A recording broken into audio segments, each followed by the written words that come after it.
Qual é a origem da instituição?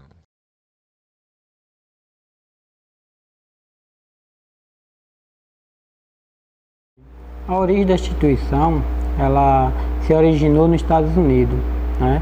Mas ela começou como um estudante da Bíblia.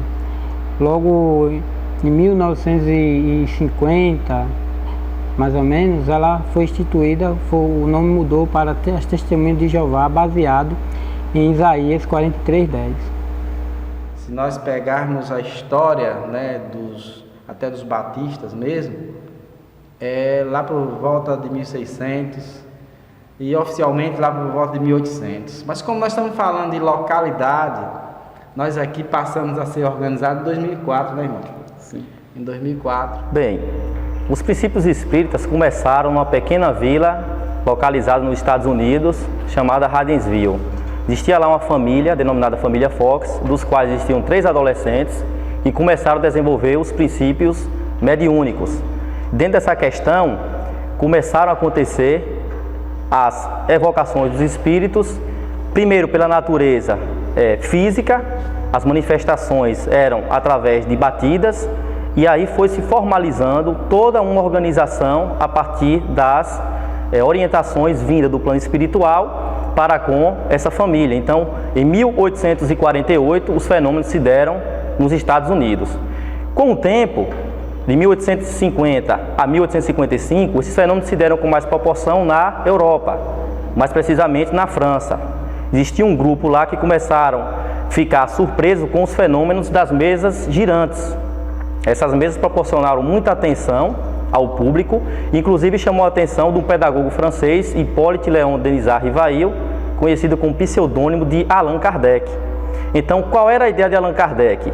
Vira que os fenômenos existia uma força por trás daquilo dali. As mesas não iriam girar proporcionalmente ou com um efeito qualquer.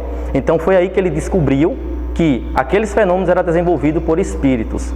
E os médios começaram a exercer as suas funções, trazendo toda a orientação espiritual para o plano terrestre. A Igreja Católica tem origem na própria pessoa de Jesus Cristo. Ele disse a Pedro: Pedro, tu és pedra e sobre esta pedra eu edificarei a minha igreja. Mais adiante, no dia da ascensão ao céu, Jesus fala para os apóstolos dizendo: vocês serão minhas testemunhas, né, aqui em Jerusalém e até os confins da terra. Então a igreja considera aí também a entrega da missão, né, de Jesus à igreja.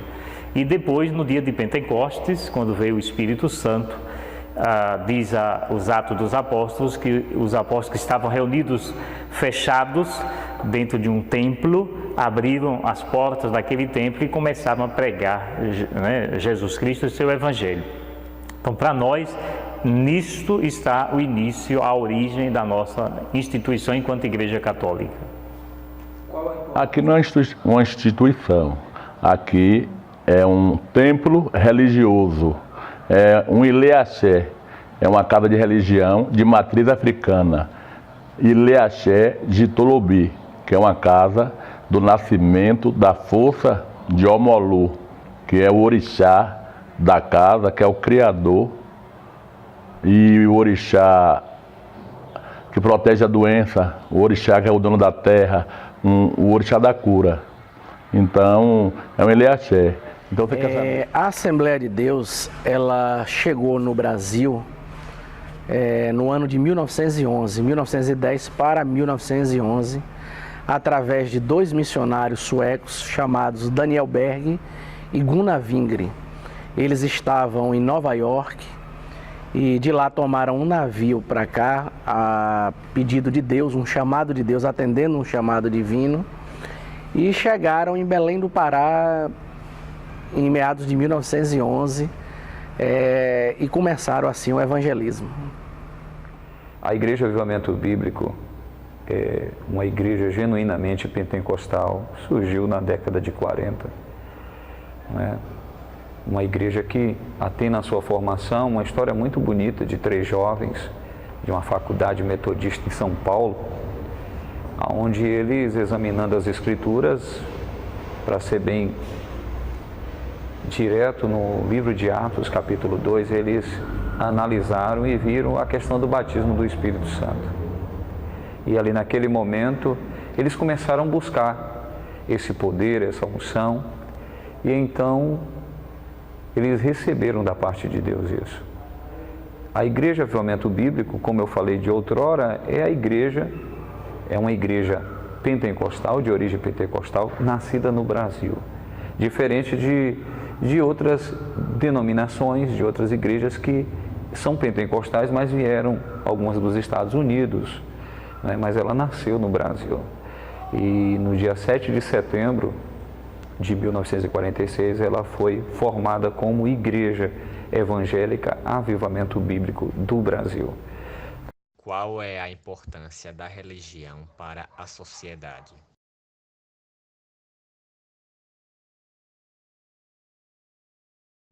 A importância é muito grande. Por exemplo, quando os estudantes passam a entender a vontade de Jeová, ele passa a fazer o que Jeová realmente pede. Então, o que acontece? Há uma transformação nas pessoas.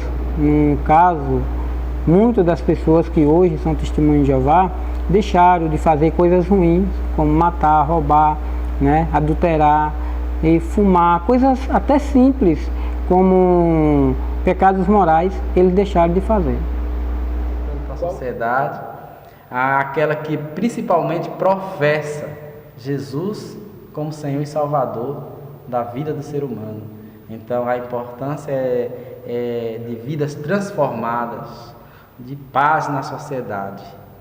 A importância do centro espírita como uma condição de religião, lembrando que o espiritismo ele trabalha com 3 aspectos principais: o científico, o filosófico e o religioso. Enquanto o centro como uma religião, nós temos um educandário, um centro de educação que promove a moral, a ética, a elevação espiritual, a dignidade e prepara o ser humano para a sua evolução espiritual. A religião existe para ajudar a pessoa, o homem, a mulher, a se relacionar com Deus, né? a se aproximar de Deus. Até o nome religião, que vem de uma palavra latina, religare, é religar, ou seja, ligar de novo o homem, a mulher, a Deus.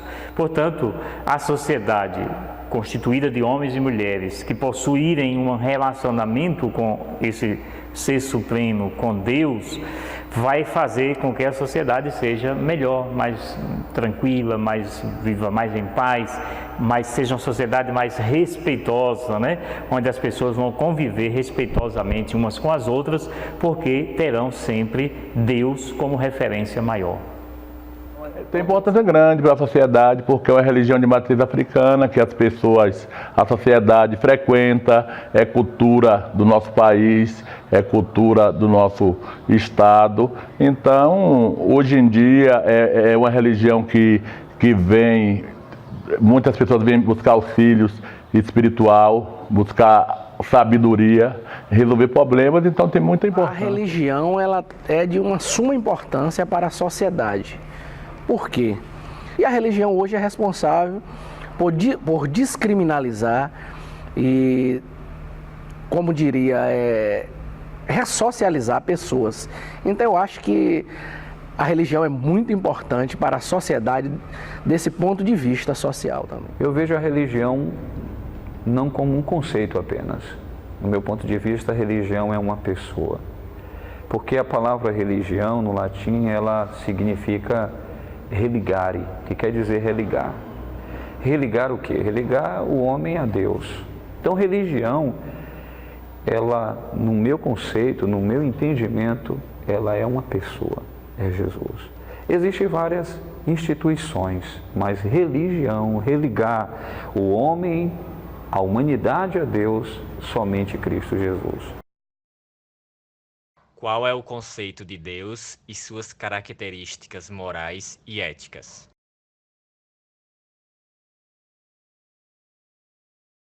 Deus, sobre as características morais, é que toda instituição, toda a organização, ela tem que ser baseada na Bíblia. Então, a lei moral da Bíblia é que a gente faça de tudo para poder se permanecer neutro e também puro perante Jeová. Né? Por quê? Porque a moral, né, Deus ele tem uma moral muito elevada. A Bíblia tem uma moral elevada. Então todos que seguem a Bíblia precisam realmente, né, ter uma moral muito elevada dos padrões hoje do ser humano, que está muito decaída a moral. Na verdade, Jesus é ético. Por que ele é ético? Porque ele dá liberdade para você escolher ou não segui-lo. Ele dá liberdade. E o que é ser ético se não for isso? O ser humano ser ele, ter espontaneidade de escolhê-lo.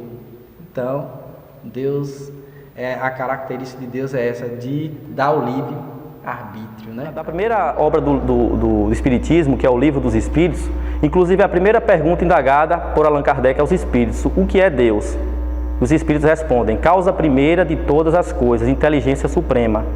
Então, a partir dessa resposta dada pelos Espíritos, a gente pode aqui elucidar que Deus é o princípio de tudo, Criador dos seres animados e inanimados, deu a condição e as possibilidades dos processos através das suas leis divinas, de trazer a evolução dos seres e trazer as informações necessárias do plano espiritual e permitir com que a espiritualidade tivesse, no momento ideal, as faculdades inerentes para que pudesse, num futuro próximo, trazer as informações necessárias para todos nós. Não podemos hoje ter uma ideia na sua essência sobre Deus. Aí as pessoas, os incrédulos podem perguntar, os céticos podem perguntar, os ateus podem perguntar: onde eu posso encontrar a prova da existência de Deus? No axioma que aplicai às vossas ciências não existe efeito sem causa. Procurai qualquer causa das obras que existem, e aquela que não for do ser humano, a vossa razão responderá. Ou seja, Deus, que é o Criador. E Deus, para Deus, compreender Deus não é uma tarefa ainda para um ser terrestre na sua plena essência. Temos sim os seus atributos. Sabemos que Ele é imaterial, sabemos que Ele é bondoso, sabemos que Ele é soberanamente justo e bom. Então, todos esses atributos que Deus delega para todos nós temos que seguir, mas ainda nossas faculdades são limitadas para o seu entendimento pleno da sua existência, do seu poder e da sua sabedoria. Deus é o Ser Supremo, né? É o Criador de todas as coisas, né? Do mundo, do universo e de nós, os humanos, né? Os homens e as mulheres. Ele, portanto, é esse ser que está presente na origem, no meio, né, durante a nossa vida e no fim da nossa vida. E Deus nos deixou uma palavra que está na Sagrada Escritura, deixou-nos os mandamentos. Isso ajuda a nós, os crentes, os que acreditamos em Deus, a levar uma vida pautada, portanto, nesta palavra e nestes mandamentos, o que dá para nós um cunho, né, de uma vida vivida na ética e no relacionamento respeitoso uns com os outros, porque todos somos filhos e filhas desse mesmo Deus. É o Criador, né, do mundo. Deus, é o poder maior. Deus no candomblé é Olofim, o criador de tudo, que o criador do mundo, do Ayê, que o mundo, na nossa religião chama-se Ayê, que é o mundo, e Olofim, o Deus Supremo. Então, Deus está em todos os recintos e é muito bem louvado por nós, né, que no candomblé nós acreditamos em Deus e louvamos a Deus, viu? Sem Deus não há nada, Deus é tudo, Deus é a força e o poder, e nossa fé e nosso amor, né? Bom, Deus é a autoexistência, né? Geralmente nós encontramos pessoas nos perguntando quem foi que criou Deus, né? Para nós, Deus é a autoexistência. E as características morais de Deus, elas perpassam vários adjetivos, são infinitas, né? Por exemplo, nós acreditamos que Deus é onisciente, onipresente e onipotente. Então Ele pode estar em todos os lugares ao mesmo tempo, que é a onipresença. Ele é onipotente, tem um poder absoluto sobre todas as coisas, e onisciente também, que Ele conhece os nossos pensamentos, né? Então, a divindade de Deus, as suas características morais, éticas, são muito elevadas. Deus é a razão de toda existência. Deus é o Ser Supremo, o Criador. né? As suas características. Deus é bom, Deus é santo, misericordioso, Deus é amoroso, todo-poderoso, criador de todas as coisas. Eticamente falando, Deus, Ele é um Deus justo, é um Deus reto. E essa ideia de justiça de Deus muitas vezes causa no ser humano aquele pavor, porque vê em Deus um ser ditador, e Deus não é assim. A justiça de Deus é baseada no seu amor. Ele quer o melhor para nós. Então Ele tem os seus parâmetros para que nós vivamos de maneira que seja melhor para nós e que agrade o coração dEle. O que é a vida?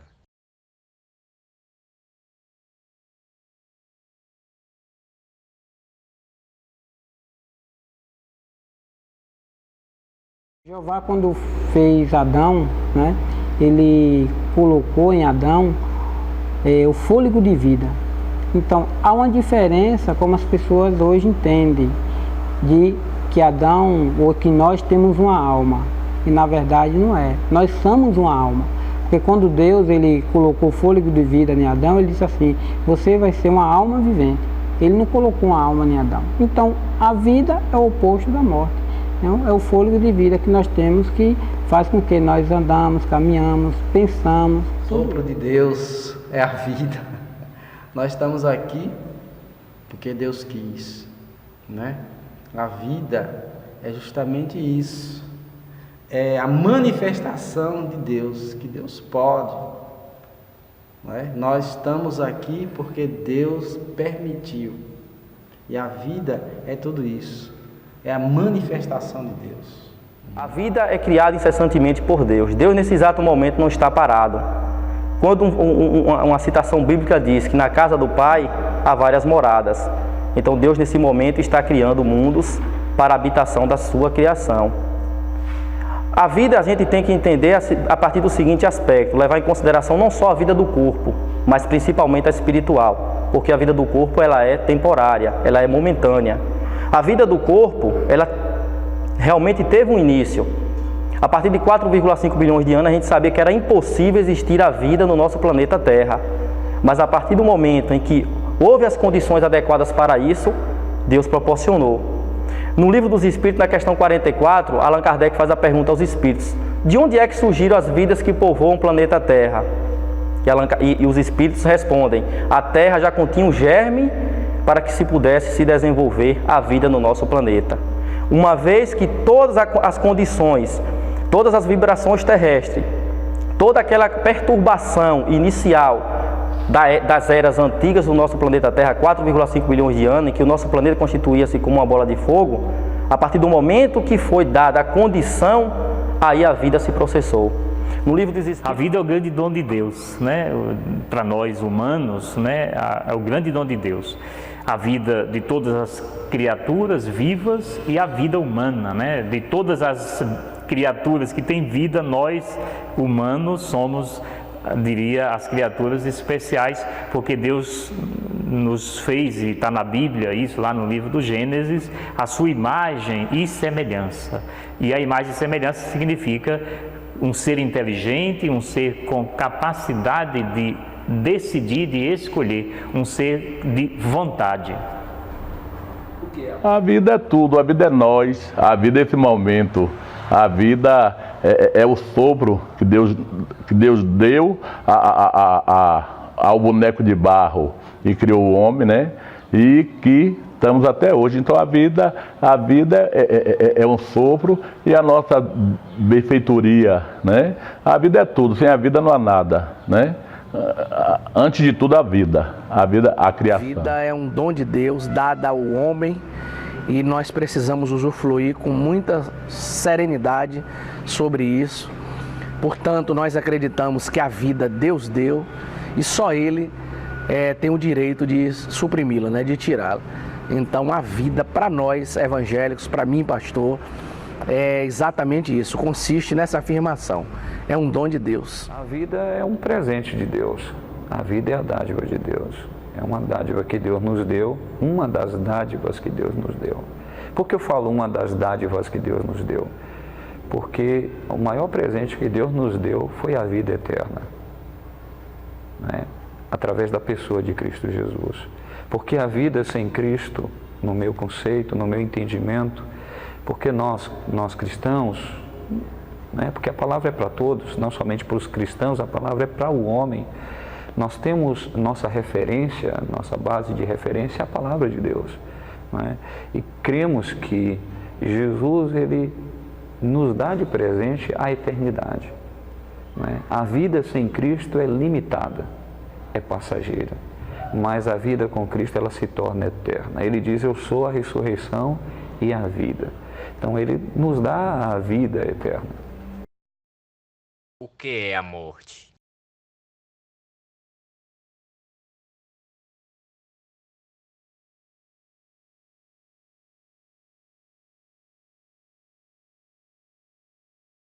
O Sheol é o lugar onde todas as pessoas vão, que é o túmulo, né? Ela fica ali como Lázaro, esperando a ressurreição. Há uma diferença de ressurreição para ressuscitação, ou para uma alma que, como as pessoas pensam, que a gente tem uma alma e quando morre essa alma sai. Não. A alma é a matéria, somos nós, né? Agora o que sai de nós é o fôlego de vida que volta para Deus. Então, quando a pessoa está viva, ela faz tudo porque está vivo. Morreu, acabou, e espera só a ressurreição para aqueles que realmente vão ter a oportunidade de ser ressuscitados. Será que a pessoa, quando deixa de viver aqui, morreu? Será que a morte representa o fim de tudo? Isso é polêmico, é uma questão polêmica, que é a morte, né? Mas dar é entender a Bíblia, né? Que nós vamos morrer uma só vez. É dado ao homem morrer, o homem natural. O homem, a morte é do homem natural. Ele nasceu, ele morrerá. Mas com Cristo, a morte é vida. Para o espírito, a morte não existe. Só existe a morte do corpo físico. Existe uma parte bíblica que diz, em João: o corpo que veio do pó retorna para a terra e o espírito que é de Deus vai para Deus. Então isso simplesmente justifica que a morte é algo que passa só a nível de organização, de ser organizado, como estruturas moleculares, como átomos, como células, como moléculas. Uma vez que o nosso corpo, cada órgão perca a sua função, simplesmente a morte pode ser determinante, mas para o espírito não existe nenhuma condição de haver o fim, a sua finalização. A morte é o fim da vida humana aqui na Terra, né?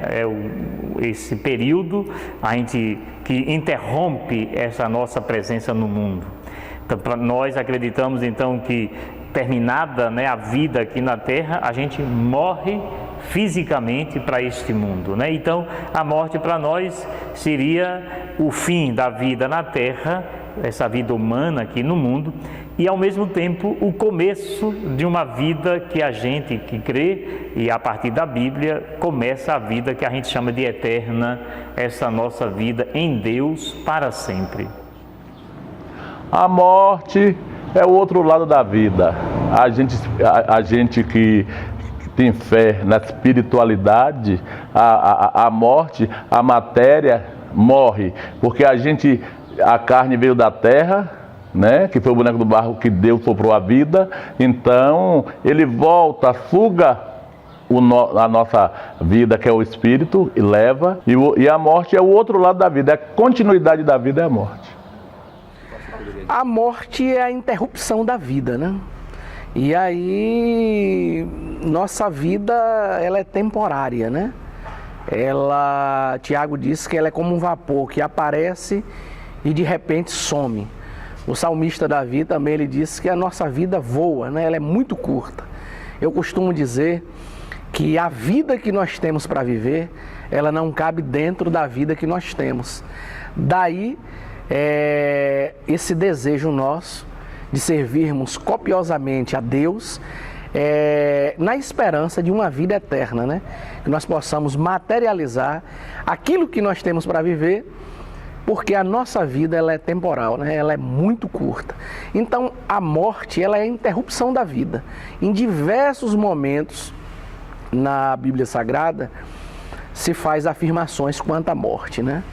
Então a morte é uma consequência, nós acreditamos, do pecado original, né? Que foi de Adão e Eva.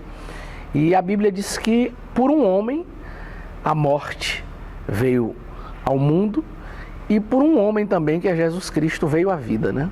E a vida em abundância. A morte ela vem do latim um termo chamado thanatos, que quer dizer separação. A morte não quer dizer fim da existência, mas quer dizer separar-se. No momento que alguém morre, ela separa, a alma separa do corpo. Mas existe, assim como a vida eterna, existe também uma outra realidade da morte, que é a morte eterna. Essa morte física, essa morte do corpo, ela não extingue por totalmente, não é? Mas a morte eterna, ela leva ao ser humano a viver uma realidade mórbida, uma realidade terrível, não é? Que é a morte eterna, considerado na Bíblia como o castigo eterno, o juízo de Deus, para aqueles que não quiseram viver a vida, a presença de Deus, não quiseram viver sob os parâmetros da vontade de Deus, que desobedeceram e negam essa oportunidade de salvação que Deus oferece gratuitamente para todo ser humano. Qual é a concepção de inferno?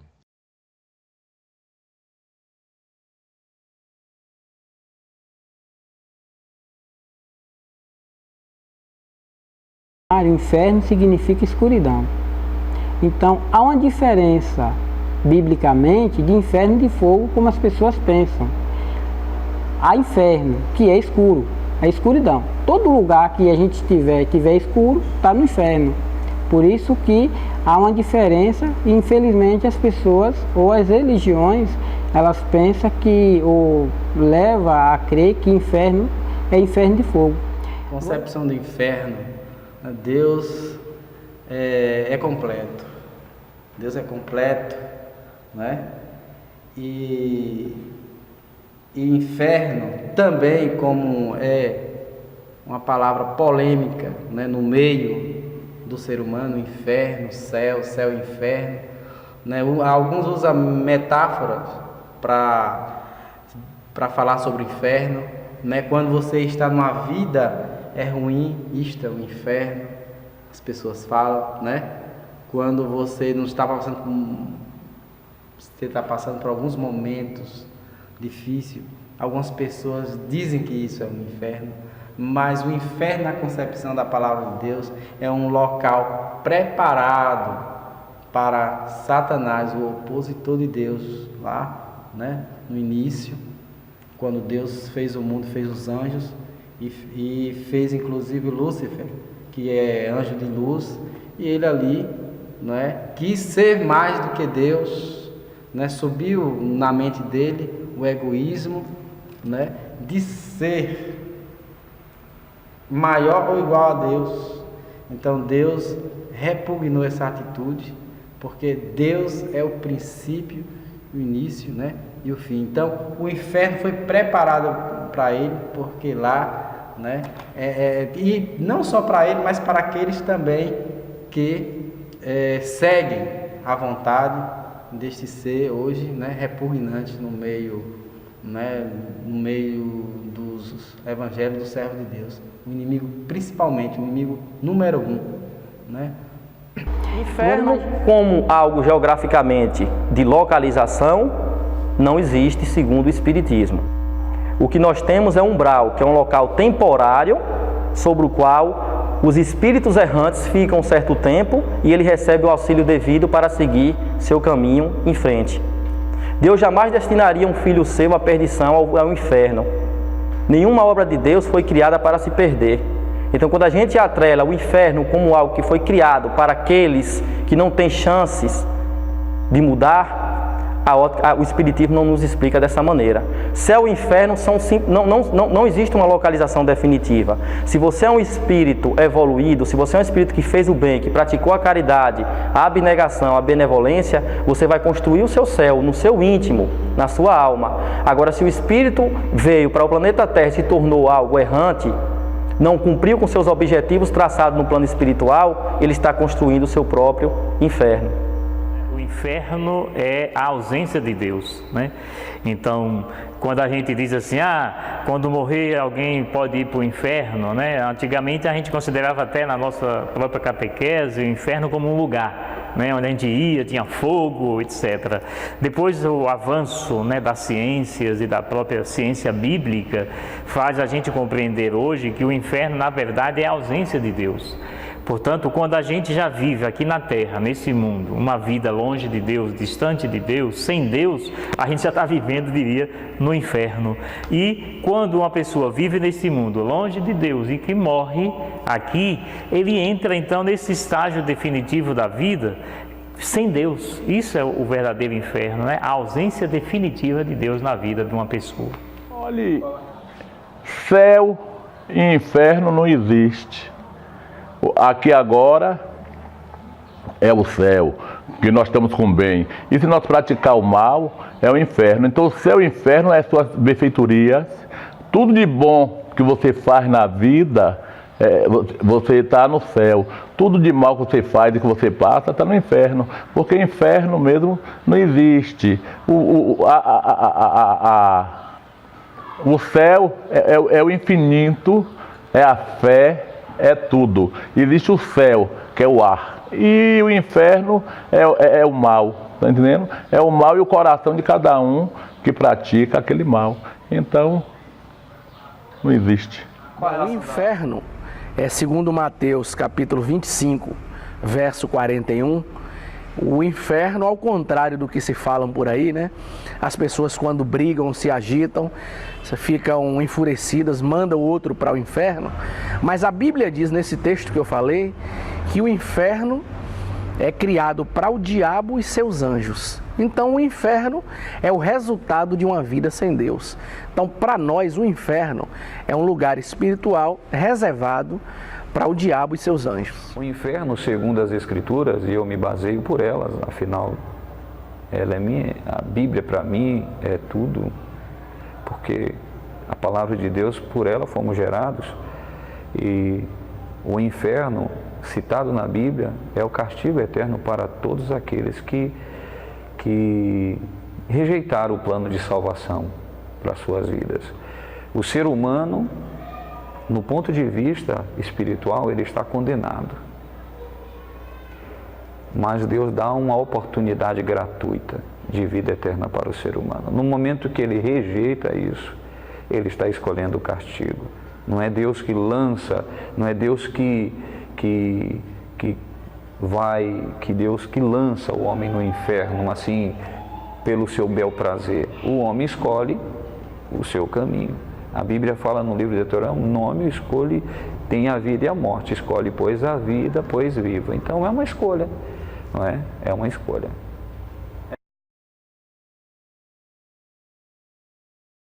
Qual é a relação da religião e o Estado?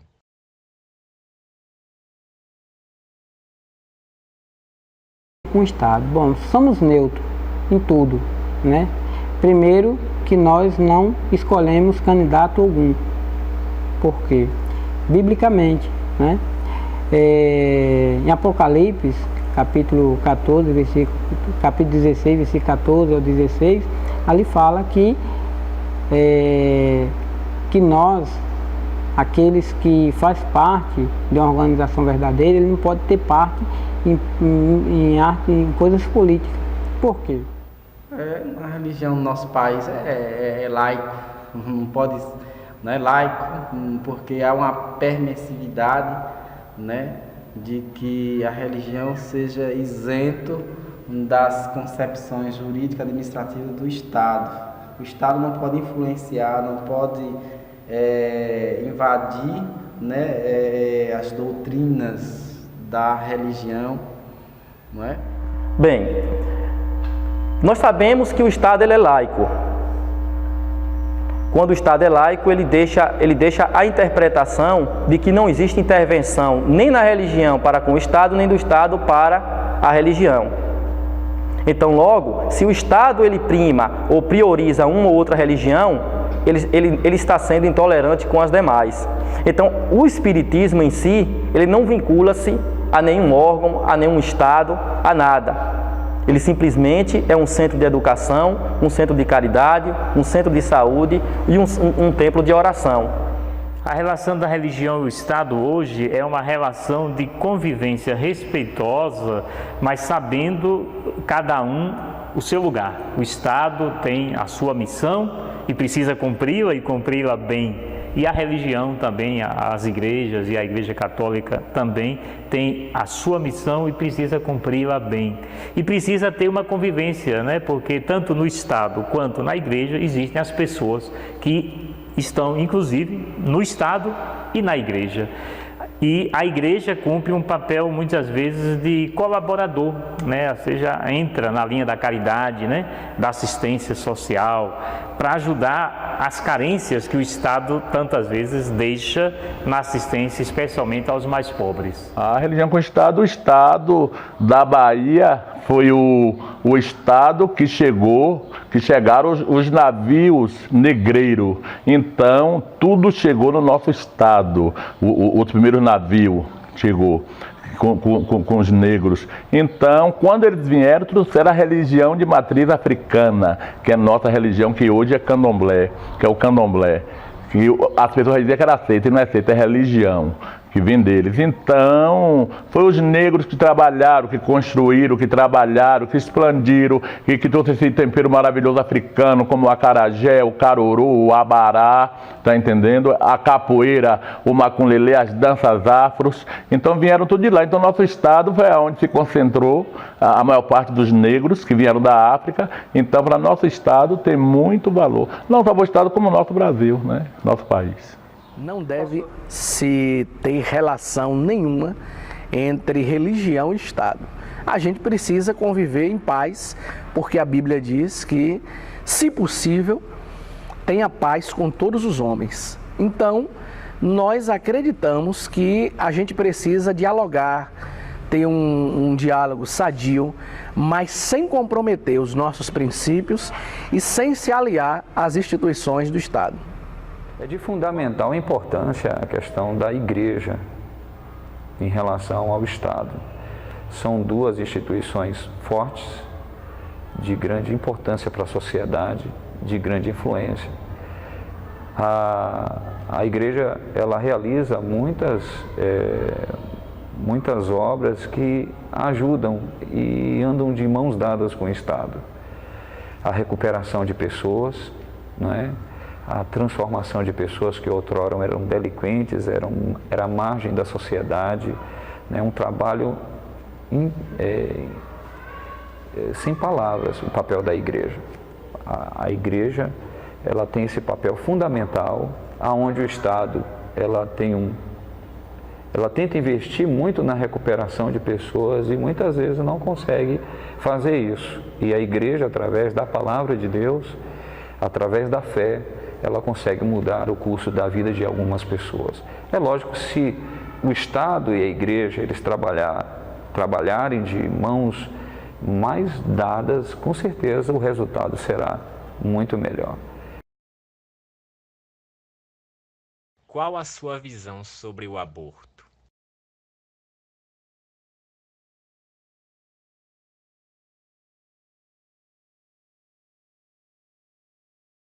A Bíblia diz que o aborto não pode existir.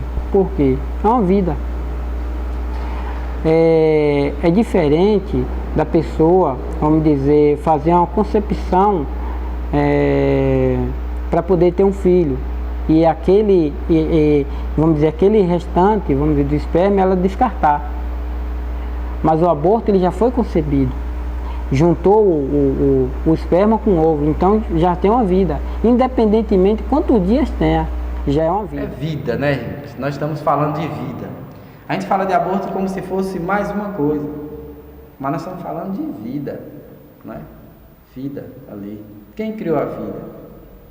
A Bíblia diz que aquele que deu a vida é o único que pode tirar, que é Deus. Olha, a visão da doutrina espírita sobre o aborto é que é um erro grave.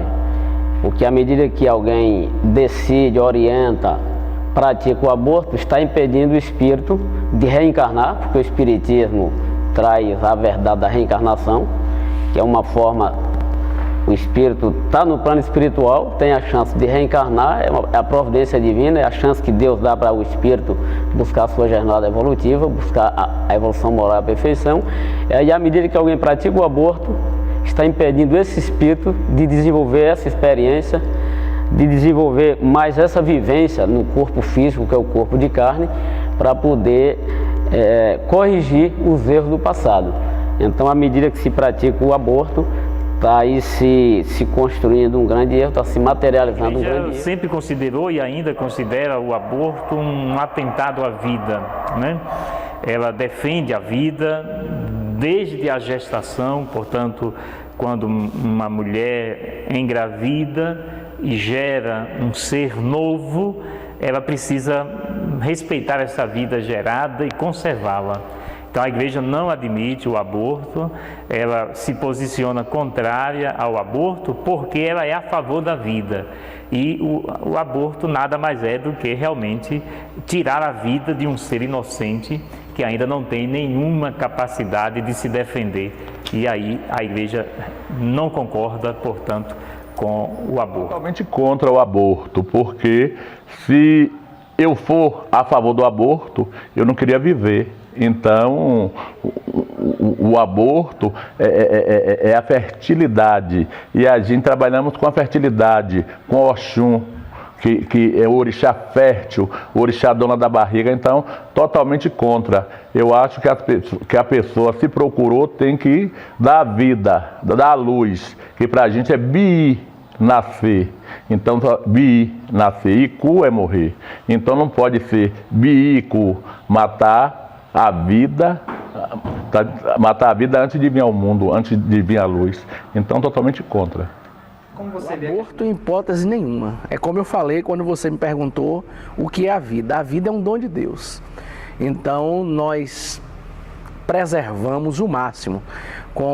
E esses debates que apareceu já há alguns anos, aborto, eutanásia, nós somos completamente contrários a essa ideia, porque nós acreditamos que a vida é um dom de Deus. Então, eu acho que se a pessoa não quer ter um filho, o melhor é evitar, né?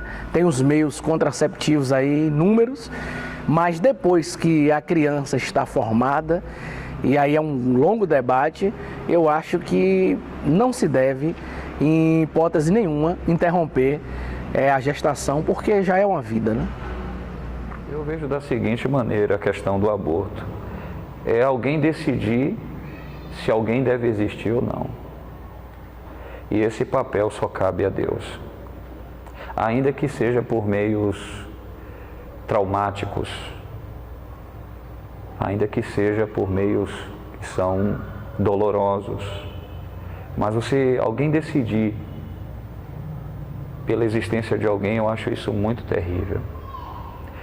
Porque a vida, ela não é composta no momento em que alguém sai de um útero. A vida, ela é vida ainda quando é um embrião. No Salmo 139, Davi disse ainda quando era um corpo informe, né? O Senhor entreteceste, teceu todos os meus ossos. Então, a vida ela é consistida no momento em que o espermatozoide fecunde num óvulo. Ali é uma vida, e você decidir a existência daquele ser, você tirar a oportunidade dele escolher viver. Então, o aborto é algo muito terrível. É por isso que eu sou a favor da palavra de Deus e contrário ao aborto. Quantas pessoas que os pais decidiram abortar e por algum motivo acabaram não fazendo isso e se tornaram pessoas de grande importância na sociedade. Então a gente não pode jamais decidir sobre a vida. Os pais decidiram abortar e por algum motivo, acabaram não fazendo isso e se tornaram pessoas de grande importância na sociedade. Então a gente não pode jamais decidir sobre a vida ou a morte de alguém. Qual é a visão da instituição sobre a identidade de gêneros?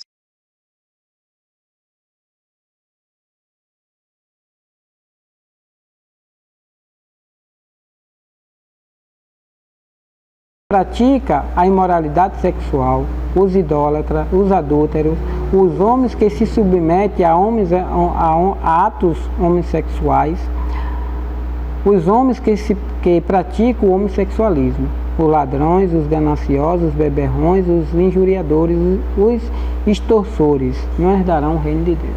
Então a Bíblia deixa claro sobre o homossexualismo. Agora, diferentemente do que as pessoas pensam, a Bíblia ela não condena a pessoa, ela condena o ato da pessoa. Então, no momento que a pessoa deixa o ato, Jeová ele aceita com de braços abertos. E nós vivemos numa sociedade, isso nós sabemos que não é novo. Muita gente pensa que essa questão aí de ser lésbico, não ser lésbico, né? Essa questão de homossexualismo, isso aí não é de agora, isso aí é antigo, né? Isso vem na concepção bíblica, isso é efeito do pecado do homem mesmo, né? Que adentrou na sociedade de uma maneira, né, que as pessoas foram concebendo essas questões, né? Mas isso aí aos olhos da Bíblia, e aí eu falo os olhos da Bíblia mesmo, nós somos contra, né, todos esses movimentos, né, que está acontecendo. Eu não quero aqui criar uma polêmica, não quero também que vocês que irão, né, me ouvir, né, falar sobre isso, interprete mal a igreja, nem talvez eu que estou falando aqui, né? Mas a gente pode ver em versículo bíblico, né, sobre essa questão. Lá em Levíticos, lá a gente pode ver em Levítico no capítulo, eu nem sei, nem no Levítico, vamos ver se eu me recordo, 18, capítulo 18. Né? Lá em Levítico capítulo 18, no versículo 22, a gente pode rapidinho aqui falar sobre essa questão, né? No capítulo 18, no versículo 22, diz assim, 22, não te deitarás com varão como se fosse mulher, é abominação. Então isso aí está na Bíblia, né? E a gente vai ver em outros momentos da Bíblia falar sobre essa questão, né, que lá em Coríntios que fala sobre o homem, eles deixaram um modo natural de viver e se relacionaram com outros homens. Da mesma forma a mulher. Isso eu estou falando da palavra de Deus, a Bíblia. E o cristão... O espiritismo nessa linha de pensamento vê por algumas óticas. A primeira, por exemplo, isso pode ocorrer um caminho de prova para o espírito encarnado. Por exemplo, como o espírito, a informação que se tem do plano espiritual trazida pelos espíritos superiores, o espírito no plano espiritual, fora do corpo físico, ele tem sexo, mas não da forma que entendemos aqui. Porque aqui no planeta Terra se entende a questão de gênero, o sexo, para uma relação muito materializada.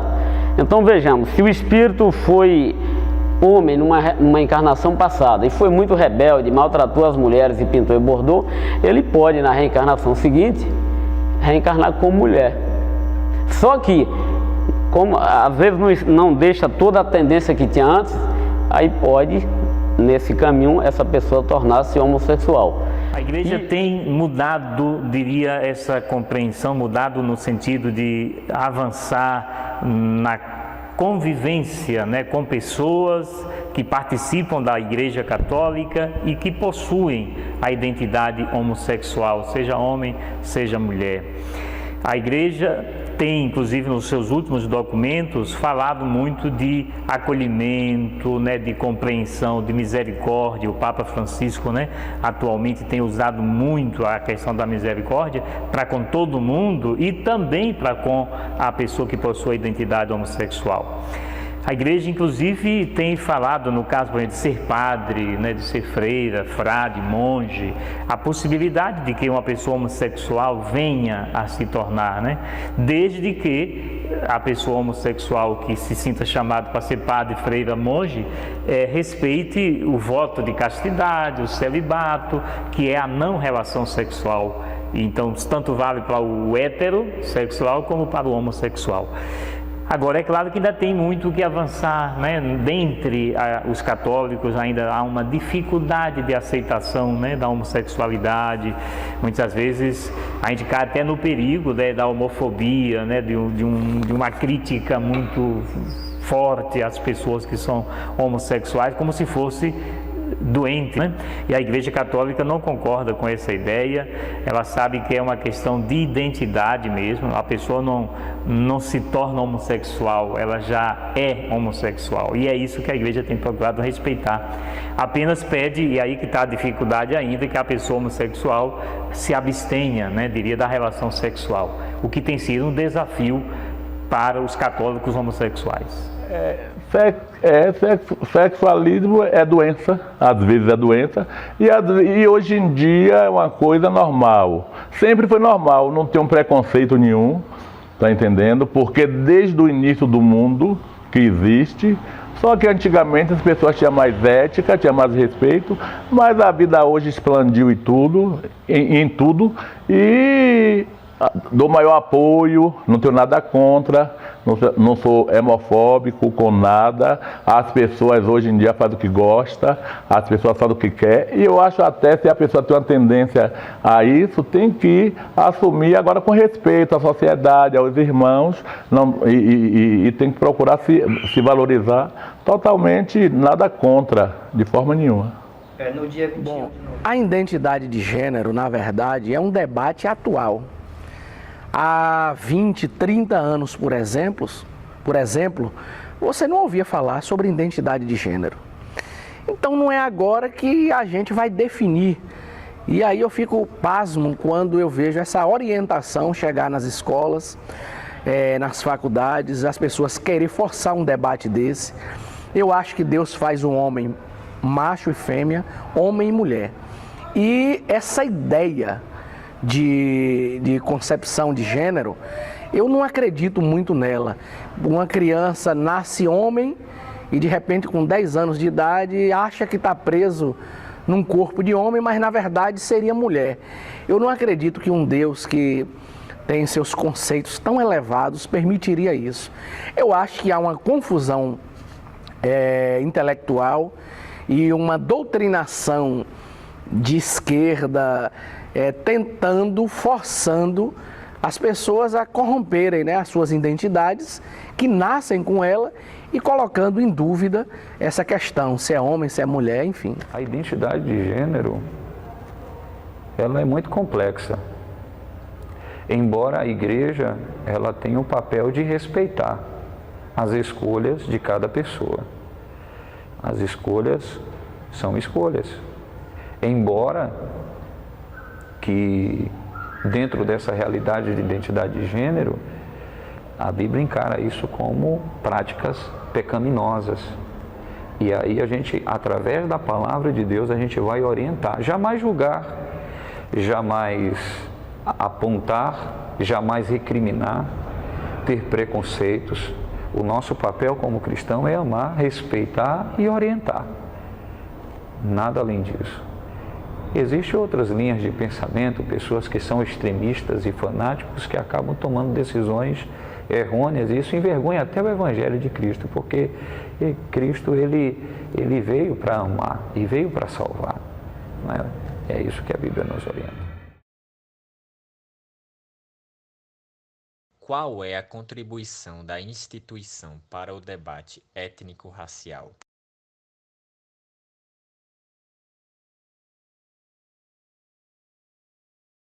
Questão de negro, branco, para Deus somos todos iguais. Então não há divisão no caso das testemunhas de Jeová, no caso de negro, branco, nós respeitamos a todos e não temos preconceito com ninguém, nem cor, nem raça, nada. Por quê?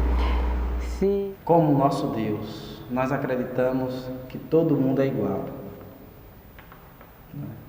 Nem se deveria falar dessa questão de negro, negritude, porque deveria todos já estar conscientes de que todos nós somos iguais. Perante Deus nós somos iguais. Hoje se fala ainda, está tão atrasado isso, né? O ser humano ele está bem atrasado em relação a ele mesmo, né? Tanto a questão, né, do homossexualismo como a questão de negro, isso tudo é preconceito.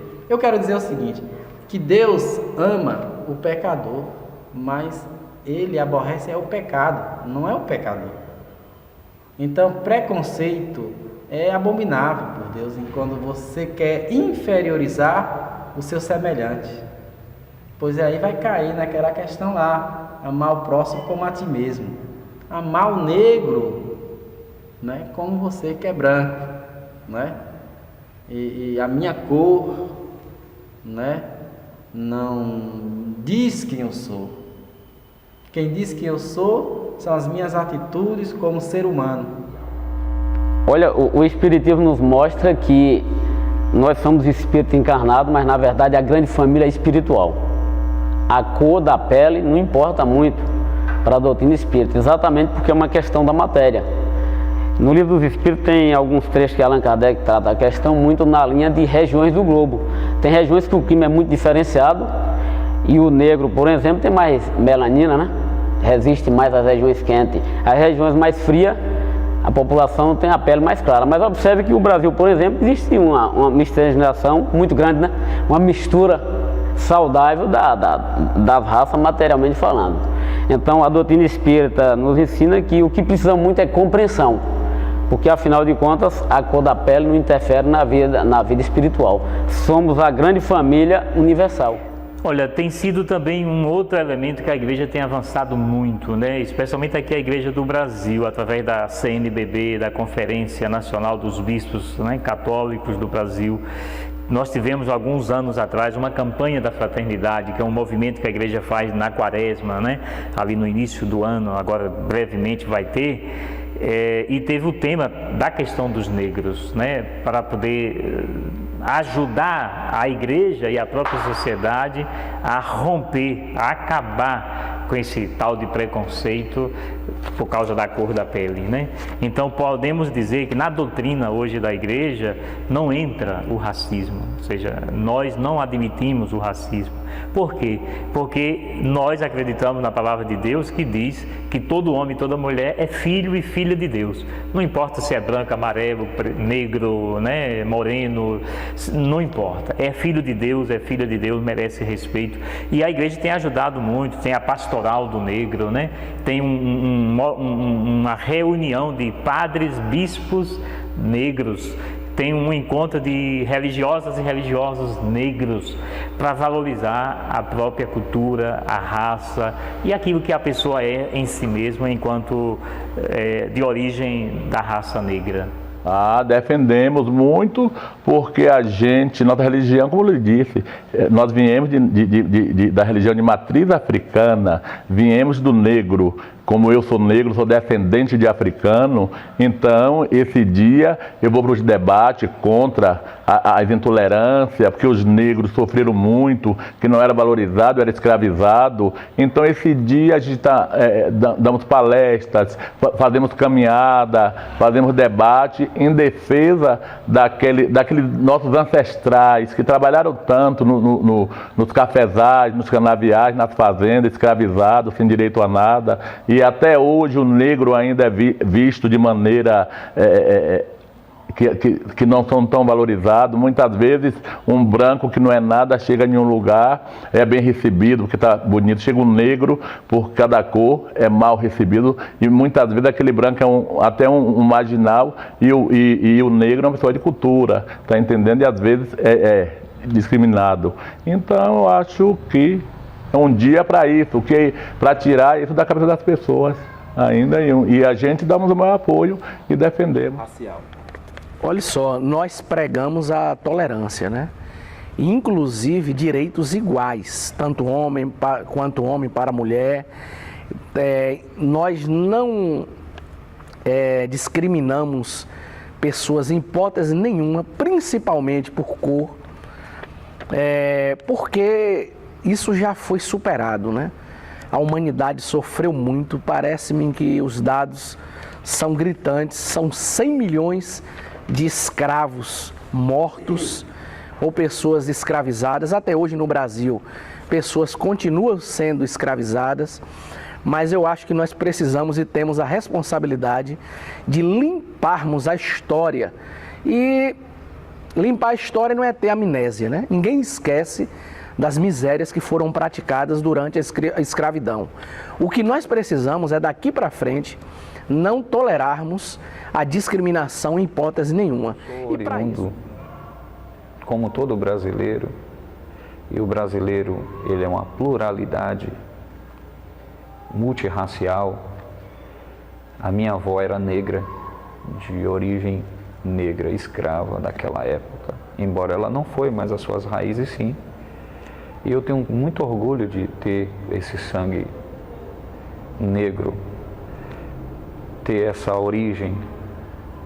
E eu vejo, no ponto de vista da igreja, a igreja ela tem a função de orientar, ela tem a função de estender a bandeira da igualdade, né? Essa questão de raça, a Bíblia vê o ser humano como um todo, né? O ser humano é ser humano.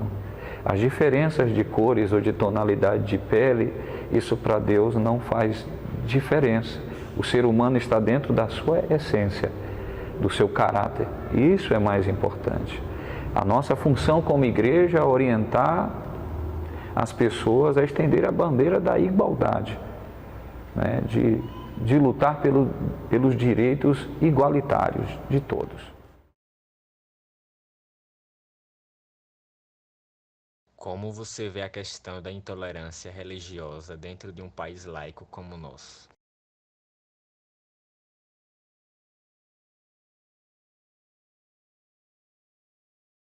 O Brasil é um dos países que é um pouco aberto ainda nesse sentido, né, de tolerância religiosa, porque são várias religiões procurando o mesmo objetivo, vamos dizer, agradar a Deus. Infelizmente, muitos precisam vir até a Bíblia para poder saber se está realmente agradando a Deus. Deus, ele deu isso para nós, o livre-arbítrio. Então, independentemente de religião, nós temos nosso direito de escolha. Então, eu acho que cada um precisa escolher aquilo que acha que é bom para si. Agora, julgar só cabe a Deus. Isso aí é uma... como é que eu posso dizer? Seria na língua portuguesa um paradoxo? Ou seja, você tem um país laico, mas a intolerância religiosa existe. Como é que pode isso? Não é? Nós estamos vivendo assim, parece que nós estamos sempre em conflito conosco, né, e com os seus semelhantes. O Espiritismo nos orienta no sentido de que é falta de evolução moral. Porque à medida que uma orientação religiosa começa a condenar a outra, o que é que falta? Conhecimento. Porque afinal de contas, a doutrina espírita, ela não se preocupa com a outra religião, e sim para trabalhar o conhecimento, a educação moral, a educação espiritual, sem nunca se preocupar com os atos que uma outra orientação religiosa pratica. Porque aí a gente estaria o quê? Vendo o outro sem olhar nós mesmos. Uma coisa que me chamou muita atenção na doutrina espírita, que quando adentrei aqui no Centro Espírita pela primeira vez, o grande convite foi estudar a doutrina espírita e aprender a olhar para dentro de mim, ao invés de olhar o que o outro está praticando. Então, à medida que nos preocupamos demais com o que a outra orientação religiosa está fazendo, com os atos que estão praticando, nós deixamos de estar trabalhando o conhecimento da doutrina espírita, que é exatamente essa igualdade do ponto de vista religioso, e entendendo que Deus é um só. Os caminhos que nos levam a eles são vários. A doutrina espírita nos traz mais, vamos dizer assim, mais segurança de que a vida após a morte, ela existe, ela realmente acontece. É outro grande desafio, né, que é a questão da intolerância. Posso dizer que na minha leitura, nós, Igreja Católica, nos últimos anos, temos avançado bastante nessa questão, a partir de um encontro que aconteceu, chamado Concílio Vaticano II, onde se pediu, né, uma convivência respeitosa da Igreja Católica com as igrejas cristãs não católicas e uma convivência também respeitosa com as religiões não cristãs, né? Com todas as outras religiões, o judaísmo, né, os maometanos, né, o hinduísmo, né, a convivência interreligiosa, entre religiões, e uma convivência saudável entre cristãos, que a gente chama de ecumenismo. Então, eu posso dizer que a intolerância religiosa é considerada hoje pela Igreja Católica como uma ofensa, né, à dignidade das pessoas, no direito que as pessoas têm da escolha da religião. Pois é isso, nós estamos lutando contra isso. Um país laico, com todas as religiões, e que deviam todos se unirem no tempo de hoje em dia, da marginalidade, de guerras, de doenças e tudo que está acontecendo no mundo e no nosso país. Era para todas as religiões se unirem para rezar, orar, louvar a Deus e os orixás e a sua fé para defender essas coisas ruins que vêm existindo no mundo. Não ficar um intolerando o outro, desfazendo de uns aos outros. Eu sou contra essa intolerância e estamos lutando para defender isso aí, para essa intolerância é muito desagradável. Um país como o nosso, místico, laico, e está acontecendo essa intolerância de religiões, um contra o outro, um debatendo, destupando as coisas. Muitas vezes nem conhece a religião e fica desfazendo, maltratando, sem saber o que acontece. Então, intolerância tem que acabar. Bom, a intolerância religiosa, nós não podemos conviver com isso. Eu sempre digo aqui na igreja, ensinando aos nossos irmãos, que nós não podemos ter nem fé de mais, nem fé de menos. A fé de mais torna o homem fanático e a fé de menos deixa ele cético. Quando ele se torna fanático, ele endemoniza tudo. Tudo para ele é o diabo, são demônios, e as coisas não são bem assim. Então, a intolerância religiosa, ela precisa ser combatida, porque a Bíblia diz que não é por força nem por violência. Eu prego o Evangelho, mas se alguém não aceita, eu não posso forçá-lo a isso. Eu tenho que respeitá-lo e ensinar à luz da Bíblia, mas se a pessoa quiser, né? Então eu não posso de maneira nenhuma ser intolerante com quem quer que seja, porque eu não desejo que também me tratem dessa forma. Então, o meu direito começa quando o do meu próximo termina. A intolerância religiosa, ela é a parte mais imunda dentro da religiosidade. Eu não vejo nem como religião, mas eu chamo de religiosidade. Todo extremismo, ele é ridículo, não é? Devemos amar, respeitar as pessoas, independente dos seus ideais, das suas escolhas, das suas opiniões, não é? Respeitar a sua religião, a sua religiosidade, aliás, a sua escolha, não é? E a questão da intolerância, ela não cabe dentro do cristianismo. A intolerância religiosa. Jesus viveu num tempo onde havia muitos segmentos religiosos, mas ele sempre manteve a sua postura e o seu legado de levar o amor de Deus para as pessoas. O que a instituição tem feito para amenizar o estrago que o homem tem feito para com a natureza?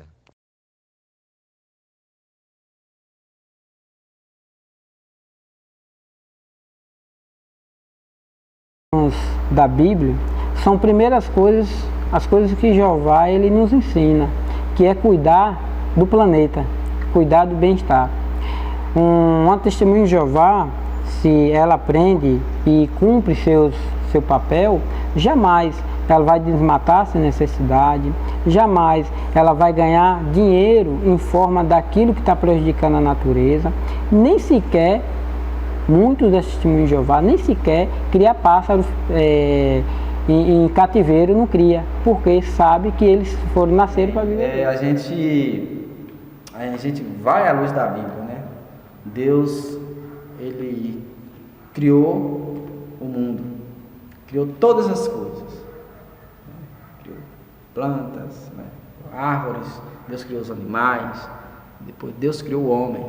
E Ele justamente colocou o homem para cuidar das coisas criadas por Ele.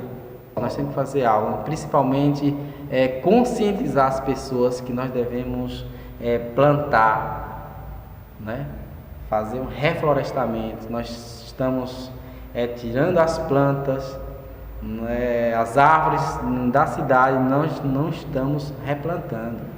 Nós temos que plantar, nós temos que cuidar dessa natureza, porque é difícil cuidando, imagine sem cuidar. Olha, existe hoje, o movimento espírita está trabalhando muito seminários, palestras, desenvolvendo ações práticas e do ponto do conhecimento, algumas coisas assim bem claras, do tipo, a questão 23 do Livro dos Espíritos diz o seguinte: o que é o espírito? O princípio inteligente do universo. Antes de chegar a espírito, que já tem o domínio da sua individualidade, passamos por todos os reinos da natureza. E é nessa visão de interação, desde os minerais, ou seja, Allan Kardec diz na questão 540 do Livro dos Espíritos, comentando isso, ele diz que tudo está em interação, do átomo ao arcanjo, ou seja, dos minerais, entrando no reino mineral, reino vegetal, reino animal, reino nominal, porque nós chegamos na posição de seres pensantes assim por diante. Então, entendendo toda essa interação, a obrigação de quem adentra no conhecimento espírita é de estar preservando todos os seres vivos, porque há o entendimento, claro, de é um espírito em evolução. Olha, a igreja tem feito um trabalho de catequese, né, como a gente chama, né, um trabalho de formação da consciência das pessoas. Nós já tivemos também 2 campanhas da fraternidade nos últimos anos, que colocou o tema da ecologia no centro, e esse ano de 2017, né, novamente vai ser a questão dos biomas, né? Assim, valorizar o bioma de cada região. Nós moramos aqui, por exemplo, em Araci, no bioma da Caatinga. Muitas vezes nós mesmos consideramos a Caatinga como se fosse uma coisa ruim, né? Achamos feia, mas é o bioma próprio da nossa região. Então a campanha da fraternidade desse ano vai ajudar a quebrar esse preconceito contra os biomas de cada região. E ela tem ajudado muito os cristãos católicos a respeitar mais a natureza, tem trabalhado, por exemplo, para que cristãos entrem nas ONGs que trabalham na defesa, preservação e recuperação da natureza.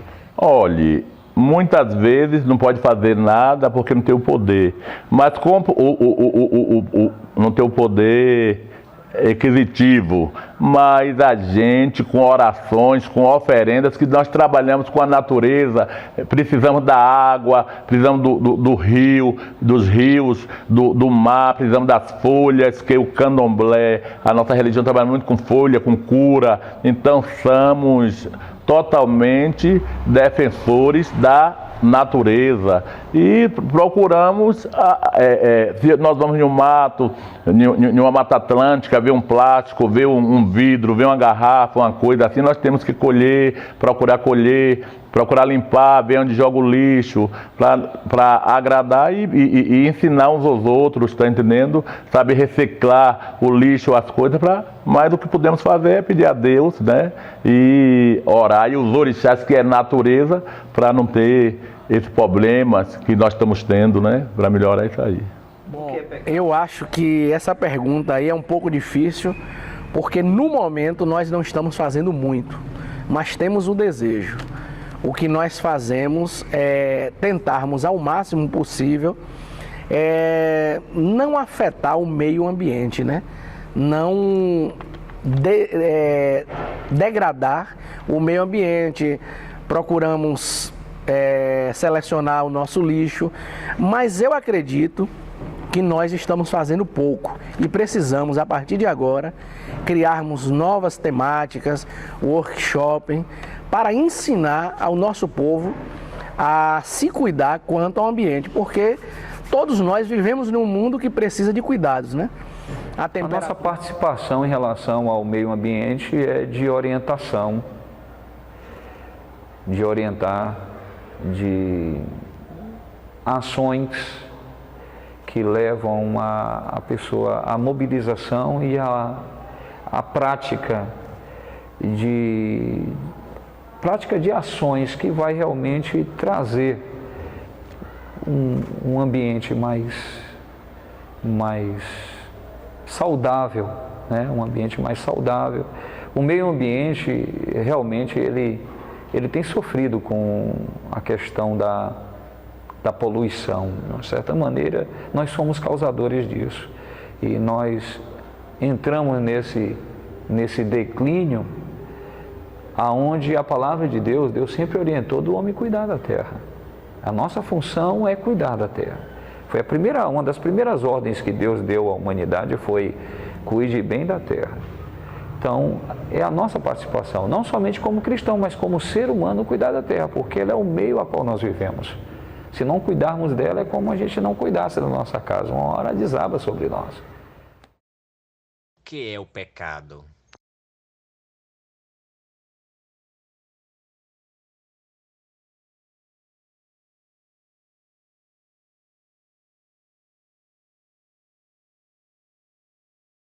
Jeová, quando ele criou Adão e Eva, ele disse que era para Adão e Eva não comer do fruto do conhecimento, do que é bom e do que é mal. Mas eles foram lá e comeram. Então o que aconteceu? Eles desobedeceram. Então o pecado é uma desobediência. Então qualquer... O pecado, na luz da Bíblia, é você se desviar, né, do propósito de Deus. Aliás, a origem mesmo da palavra diz assim: é você sair do alvo, é você se desviar daquele alvo. Então, pecar é se desviar, né? Então, a igreja entende que o homem, ele é pecador, mesmo porque depois que o primeiro homem pecou, destituído do reino de Deus, todos nós somos pecadores, né? Na doutrina espírita não se trabalha muito essa ideia do pecado usando essa linguagem, mas sim de erro, porque o espírito foi criado simples e ignorante, e à medida que ele reconhece a sua individualidade, Deus deu a ele o livre-arbítrio, e aí ele tem como fazer escolhas de qual a caminhada, qual o caminho que ele vai prosseguir para chegar na perfeição, trabalhar sua evolução moral, construir sua perfeição espiritual. Então é evidente que nós, nas relações de sociedade, erramos, confere? Então erramos, e isso nós adquirimos dívidas para o futuro, e essas dívidas elas são corrigidas nos processos de reencarnação. Então, ao invés de chamarmos de pecado, nós consideramos na doutrina espírita que é erro que cometemos.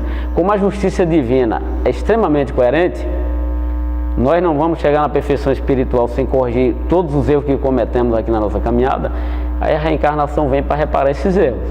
Então, simplesmente, se você... Mas o pecado é o quê? São erros que construímos na caminhada, nas relações das existências aqui no corpo físico. O pecado é a gente fazer ou não fazer o que Deus quer que a gente faça ou não faça, né? Deixa eu me explicar melhor. Ou seja, quando é que eu peco? Eu peco quando eu sei que Deus quer que eu faça, né, ou viva de um determinado modo, e eu digo não vou viver, eu vou fazer do meu jeito, como eu quero. Então aí é pecado, é dizer não a Deus, né, vamos dizer assim. Ou então eu digo assim: bom, Deus pede de mim isto na Bíblia, que é a palavra dele, mas eu vou fazer deste outro jeito, né? É totalmente diferente como Deus pede de mim. Então, quando eu afronto Deus na sua vontade, eu estou também pecando. Então, o pecado é dizer não a Deus. Se a gente quiser fazer assim uma definição mais sintética. Meu filho, o pecado são as maus benfeitorias que nós fizemos na vida. Tudo de ruim é o pecado. E o pecado, mas todos nós somos pecadores, né? Todos nós somos pecadores que estamos aqui nesse mundo. Então eu não vou dizer que eu não peco, que você não peca, porque muitas vezes nós estamos atopados até chamar por Deus, aí dá um palavrão, ali já é um pecado, tá entendendo? Então o pecado é nossa benfeitoria de ruim às vezes, muitas vezes por inocência, nós até peca sem querer, e o mundo nós vivemos em cima do pecado. Ninguém nunca vai ser puro, tá entendendo? Agora nós deveremos estar sempre louvando a Deus e pedindo perdão, né? Sempre quando deitar, que agradecer, pedir perdão pelas coisas, porque nós pedimos o perdão hoje, mas amanhã peca, porque é a vida é um pecado. Bom, pecado, na verdade, a definição dele é a violação de um preceito religioso, né? Na verdade, pecado, à luz da Bíblia, significa errar o alvo. Tiago, no seu capítulo 4, versículo 17, ele diz que aquele que sabe o bem que deve fazer e não faz, comete pecado. Então, pecado, basicamente, é isso, é você errar o alvo.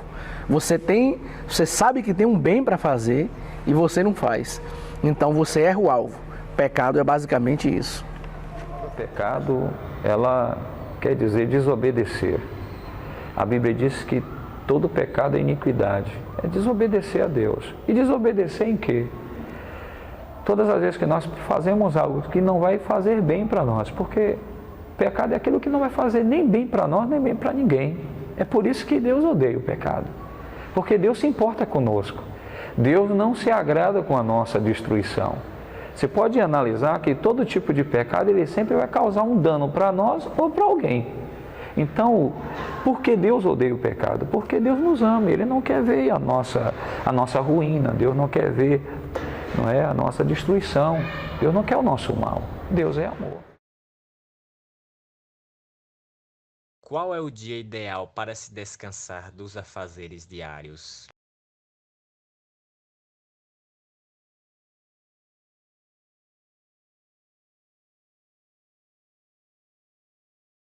Então nós também, né, como Testemunho de Jeová, nós estamos no nosso trabalho, mas se tiver um feriado, nós vamos fazer outro serviço que é pregar, ensinar. Então, de qualquer forma, estamos trabalhando, né? Agora sim, como você falou, somos pessoas, temos nosso trabalho e quando nós temos tempo, que estamos livres desse trabalho, a gente gasta nosso tempo para servir mais ainda a Deus. Lá no Egito, quando o povo de Deus era escravo, o povo trabalhava muito, não tinha hora para trabalhar. Então, ali o povo não sabia o que era descanso, não é? Então Deus, quando tirou aquele povo lá do Egito, colocou ali, né, no deserto para receber a terra prometida. Deus, no decálogo, Deus, né, entregou a Moisés as 10, né, as 10 leis, a tábua da lei, né, os 10 mandamentos, que incluía ali uma observância de descanso, que era o sábado ali, não é? Então, que Deus fez o mundo 7 dias. Nos 6 dias descansou no 7º dia. Mas nós devemos analisar as coisas em outro ângulo, sobre a questão da salvação. Porque a lei não foi suficiente para a salvação. Tanto é que o Senhor Jesus veio. Porque se a lei fosse suficiente para a salvação, não precisaria o Senhor Jesus vir. Era só ali estar, né, a lei conosco. Mas eu aqui não estou desabonando e nem contrariando quem guarda dia, um guarda um dia ou guarda outro. O que eu estou dizendo é que o mais importante aqui é a salvação. E a salvação está em Cristo Jesus. Olha, o trabalho é uma das leis que é expressada no livro dos Espíritos. A lei do trabalho. Mas também o descanso, ele é proporcional a nossa jornada de trabalho. Agora, se você fala, normalmente existem muitas orientações de o sábado tem que ser guardado, descansar, pintar e bordar. Não entendemos por aí. O descanso nosso está em função da nossa jornada. E as leis que disciplinam isso, elas são muito do ponto de vista material. Do ponto de vista espiritual, qualquer dia que o nosso corpo físico pede descanso, nós deveríamos descansar. E para fazer o bem, todos os dias estamos aptos a fazer o bem. Ao invés de, o dia de sábado nós não vamos fazer mais nada. Jesus curou normalmente os dias de sábado, pregou, acolheu os necessitados. Então, porque não tem essa definição da doutrina espírita que tem um dia que é o santificado e que esse tem que ser guardado assim por diante. Todos os dias são iguais, todos os dias são uma dádiva da providência divina. A igreja, seguindo, né, a Bíblia, né, tem incentivado para descansar no domingo, né, o primeiro dia da semana, ou o primeiro dia depois do sétimo, que é o sábado, né? Por que a igreja faz isso? Porque no Antigo Testamento se pedia para descansar no sábado, né? Tem muitas passagens que falam nisso. Mas Jesus ressuscitou no domingo, né? E para nós a ressurreição de Jesus é o fato mais importante do cristianismo, né? E a igreja já desde os primeiros tempos, está até na Bíblia, no Novo Testamento, passagens que diziam: os cristãos se reuniam no primeiro dia da semana, que é o domingo. Então a igreja hoje continua incentivando para que as pessoas deixem o domingo como sendo o seu dia de descanso. Respeita quem por motivo de trabalho, né, quem é empregado, não pode fazer isso. Respeita, a pessoa pratica a sua fé qualquer outro dia. Mas se eu tenho condições de escolher, que eu possa descansar do meu trabalho no domingo. Olhe, todas as religiões, como todos nós também devemos descansar um dia. Em geral, as pessoas descansam domingo. O adventista descansa o sábado. E nós, candomblessistas, descansamos o dia de sexta-feira, um dia que nós guardamos para Oxalá. Então, a sexta-feira nós não fizemos nada no trabalho, é o dia do nosso descanso. É um dia dedicado à caridade. O dia que puder. Para nós, Deus trabalha muito com isso, com a sua disponibilidade. Isso chama-se arbítrio, livre-arbítrio. Então, no passado, Deus instituiu o sábado para um dia de descanso. Mas depois disso, ele disse que o sábado foi feito para o homem e não o homem para o sábado. Nós encontramos, por exemplo, Jesus trabalhando no dia do sábado, curando, libertando, pregando. Então, nós hoje acreditamos e nutrimos essa fé que o dia de descanso tem que existir. O homem precisa tirar umas férias, precisa descansar, porque senão ele explode. Ele evolui para um estágio de estresse, de depressão, mas ele precisa de repouso, precisa descansar. Agora, o dia precisa ser definido por ele, a disponibilidade dele, né? O dia ideal para descansar é sempre um dia na semana. O homem deve trabalhar 7 dias, 6 dias, no sétimo, um dia da semana tem que descansar, independente qual dia será, né? Essa questão de dizer que propriamente no sábado deve descansar, a palavra sábado vem de Shabá, Sabá, que quer dizer descanso. Deus disse para que o homem trabalhasse 6 dias, no sétimo, né, descansasse. Então, independente de qual será esse dia, o dia que você descansar será o seu sábado, será o seu descanso. Então, o homem precisa descansar. Foi algo ordenado por Deus, mentalizado, para que a gente pudesse ter repouso do corpo. De acordo com o pensamento relativista, toda religião leva o homem a Deus. Qual a sua opinião a respeito disso?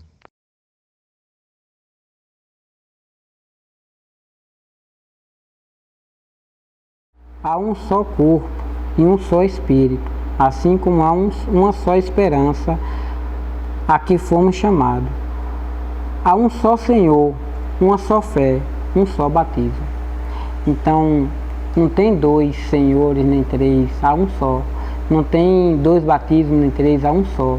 E todo esse, assim como aqui falou, que há só um corpo, né? E é um só espírito. Então, uma religião, para se achegar realmente a Deus, tem que estar em comunhão com Cristo e com Jeová. Se eu aceito Deus e não aceito Jesus, a religião não está me levando a Deus. Se eu aceito... O relativismo, já está dizendo, relativismo é permissão, na verdade, né?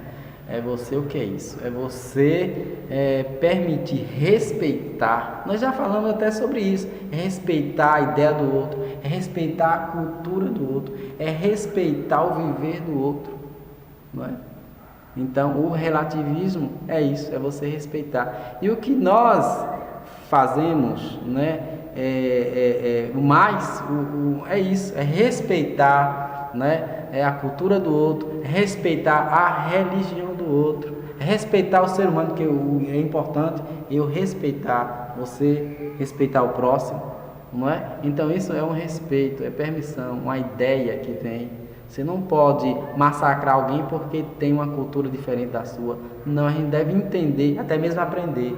Porque, na verdade, aí é uma troca de conhecimento. Isso é bom que intera. O ser humano se intera quando ele se relaciona com o outro. O problema é o caminho que as orientações religiosas percorrem para chegar a Deus. Nós estávamos falando há pouco tempo na orientação que chega a dizer que existe céu, inferno, condenação eterna, por aí vai. A doutrina espírita nos orienta que não tem nada disso. Todos os mundos são habitados. A depender da minha evolução espiritual, eu vou estar, depois de desencarnar, habitando um mundo diferenciado, compatível com o meu estado de vibração, tá certo? E trazendo que outras religiões dizem que Deus criou tudo em 7 dias e que está ocioso. Não está. Deus continua trabalhando incessantemente, criando, orientando, fazendo essas maravilhas que a gente falta perceber. E a doutrina espírita diz que todos nós vamos chegar a Deus na medida que nos tornarmos perfeitos. E Jesus disse isso, né? Sede perfeito igual ao nosso Pai que está no céu. Então veja que para sermos perfeitos, nós passamos por aqui. No planeta Terra, alguém pode dizer eu sou perfeito? Não pode, né? Ainda. Então, a gente não pode se auto-julgar. Qual é a caminhada? Trabalhar a nossa evolução moral, melhorar nossos hábitos, nossas relações com a sociedade, buscar a evolução moral, da evolução moral, buscar a evolução espiritual, aí é o caminho de chegar a Deus. Não vou dizer nem que é um pensamento relativista, né? De fato, toda religião, nós até falamos isso no início, pode levar a Deus, né? O objetivo de qualquer religião é levar o homem, a mulher a Deus, assim, fazer uma interação nós, Deus, Deus e nós. O que a gente pode dizer é que o relativismo diz assim, não, então Deus é descartável, né? Não preciso de Deus. Isso seria o relativismo, né? Eu posso viver uma vida aqui na Terra sem Deus. Deus é relativo, então aí é que entra o relativismo. A religião, seja ela o cristianismo ou outra religião, e dentro do cristianismo as diversas igrejas, elas no fundo ajudam sim a humanidade a se aproximar de Deus. Agora, se alguém me perguntasse, tem uma religião ou tem uma igreja cristã que pode usar o nome de Deus, né? Aí eu diria, existe, né? Tem, infelizmente, pessoas que usam o nome de Deus, a religião, para benefício próprio, né? Para tirar vantagem, né? Etc. E isso acaba sendo ruim para a própria vivência da religião. Olhe, religião não leva ninguém a Deus. Está entendendo? Nem a minha, nem a sua, nem a católica, nem o protestante, nem o evangélico, nem o espiritismo. O que leva a Deus é seu coração, é a caridade, é seu amor, é sua fé, porque muitas vezes você está em uma religião com a Bíblia, conhece todo o ensinamento ali, mas fica fazendo coisas erradas, está entendendo? Não é uma pessoa boa para a humanidade, não é uma pessoa boa para a sociedade. Então, o que leva você a Deus é seu coração, o que leva você a Deus é a caridade, é o amor ao próximo e a fé, né? Porque Deus está no seu coração, mas primeiramente é sua fé que te leva a Deus, teu amor. Quem é Maria? Nós, como evangélicos, nós não acreditamos nisso. Porque, na verdade, nós não seguimos uma religião. Nós seguimos ensinamentos e ensinamentos de Cristo. Que nós temos uma concepção bem apurada nisso, que Cristo é o Filho de Deus. E Ele faz parte da Trindade, né?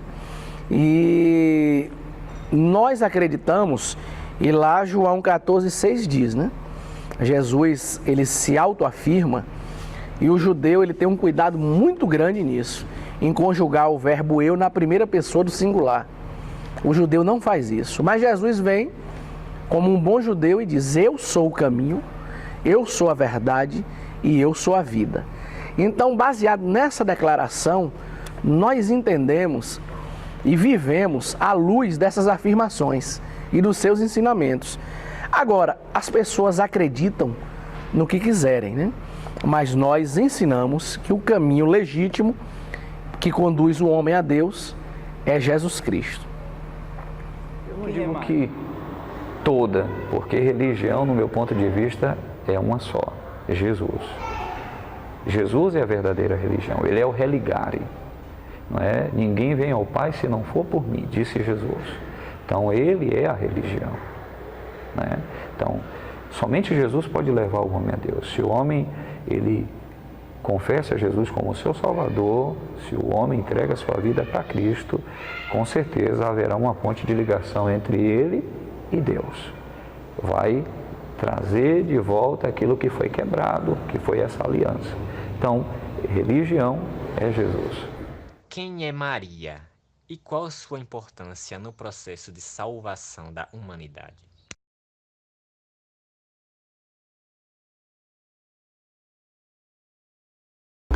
Muito interessante. Maria é uma pessoa muito importante, né, na salvação. Por quê? Ela, de bom grado, aceitou ser a mãe de Jesus Cristo. Quando o anjo Gabriel perguntou a ela, ela não questionou. E olha que ela sofreu muito, né, por carregar Jesus no seu ventre. Nós só não podemos dar adoração a Maria. Por quê? Né? Ela tem um papel muito importante, é tanto que ela, junto com os outros ungidos, está no céu hoje, junto com Cristo. Só que há uma diferença de você respeitá-lo, né, e você adorá-lo. Tanto Isaías falava, o profeta Isaías falava, né, que de uma virgem ele não disse o nome, mas de uma virgem, e disse de que tribo sairia. Então, o nome era Maria. Maria veio, né, da tribo que Jesus também teria que vir, né? Davi passou por Jessé e teria que vir. Então, no processo de salvação, ela foi importante, sim, porque ela foi usada por Deus. Para ali, o Senhor Jesus vinha encarnado para se tornar como homem, sofreu o que nós sofremos, para entender a nós, mas ele jamais pecou, que nós sabemos disso, né? A palavra de Deus diz isso. Mas ela foi importante porque ela ali foi a mãe do Salvador, né, encarnado aqui. Ela teve esse processo porque realmente ela fez o que Deus ordenou. Bom seria que nós, você que está me ouvindo, me vendo agora, bom seria que nós fizéssemos como Maria: eis-me aqui, não é? Eis-me aqui, faça de mim segundo a tua vontade, eis-me aqui, meu Salvador, né?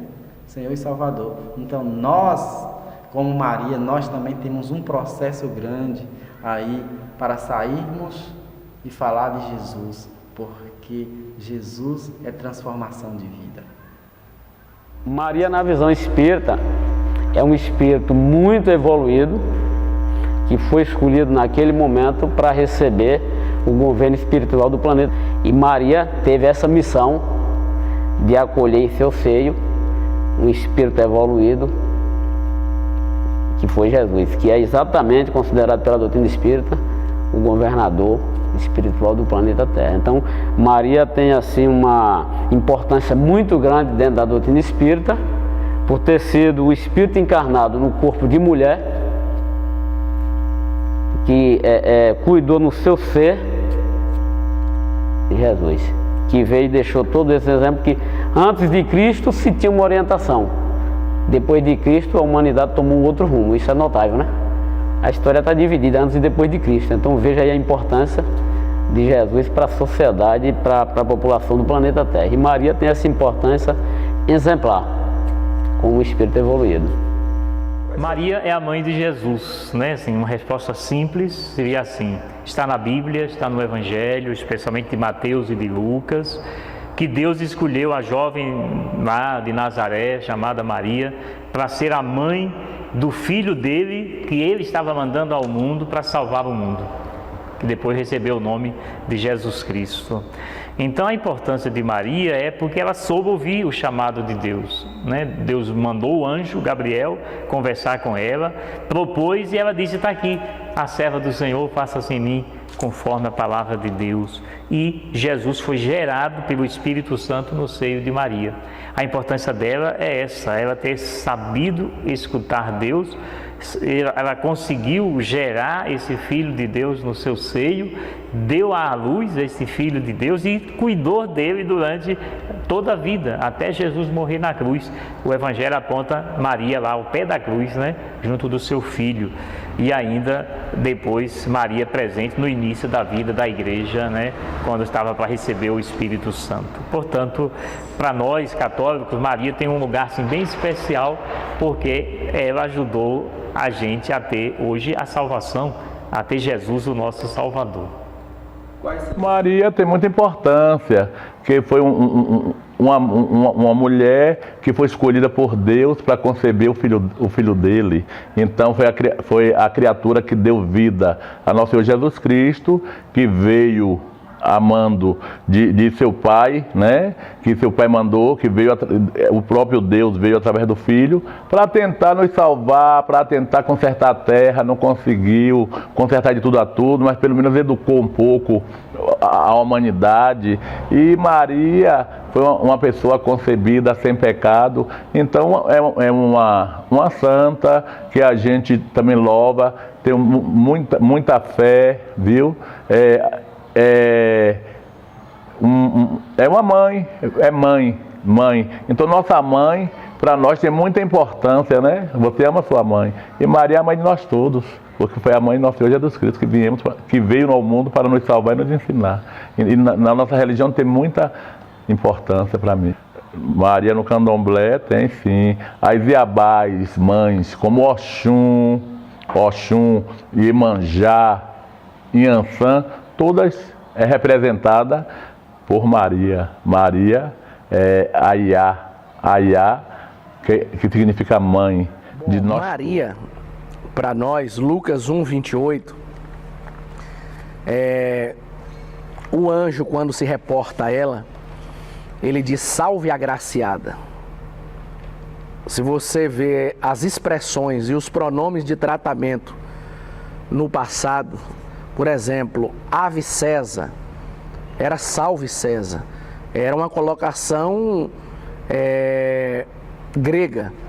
Ave Maria, Salve Maria. Ave Paulo, Salve Paulo. Só que para nós, e à luz da Bíblia, Maria é a mãe de Cristo. Mas, por exemplo, Maria não permaneceu virgem, porque a Bíblia diz que Jesus teve outros irmãos.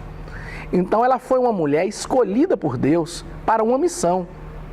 E que por isso ela teve esse mérito de agraciada. A verdade é que algumas igrejas tentam diminuir o mérito de Maria, e nós não podemos fazer isso, porque ela foi uma grande mulher, ela foi a genitora material, se bem que Jesus disse: antes de Abraão ser, e Abraão estava mais de 4.000 anos antes, eu já era. Então, Maria foi um canal de bênção para a humanidade. Ela foi aquela mãe que emprestou seu ventre para que Jesus se materializasse na forma humana. Contudo, nós não podemos suprimir os méritos que Maria tem, mas também não podemos adorá-la, porque a adoração ela consiste, no nosso credo, na nossa crença, unicamente a Deus, a Jesus, que a Trindade é uma só.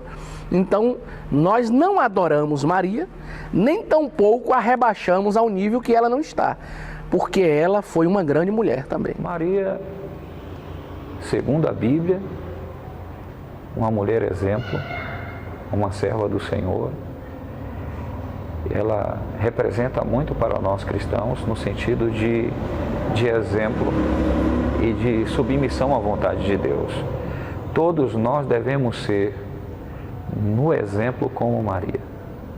Por quê? Porque Maria, ela aceitou um chamado, que não foi qualquer chamado, de receber o Filho de Deus, o melhor presente que Deus pode dar à humanidade, que é o seu Filho, o Salvador. Ela atendeu esse chamado. Ela abriu mão de muitas coisas para receber esse chamado. Ela estava noiva, e uma mulher noiva aparecesse grávida no período do noivado era vergonha, tanto do marido, e se fosse de uma outra pessoa, pior, que ela morreria apedrejada. E ela aceitou esse chamado. Ela rompeu isso, ela abriu mão dos seus direitos ali para aceitar a vontade de Deus. Todo ser humano precisa ter essa atitude para alcançar a salvação. Abrir mão dos seus direitos, das suas vontades, para receber a Cristo na sua vida, para que possa alcançar a vida eterna. Além disso, ela se mostrou uma discípula do Senhor. Seguiu Jesus, seguiu o Senhor Jesus na maioria de suas trajetórias, e até mesmo após a sua morte ela se manteve fiel ao Senhor. Então, fidelidade, servidão, submissão, abnegação, qualidades fantásticas na pessoa de Maria.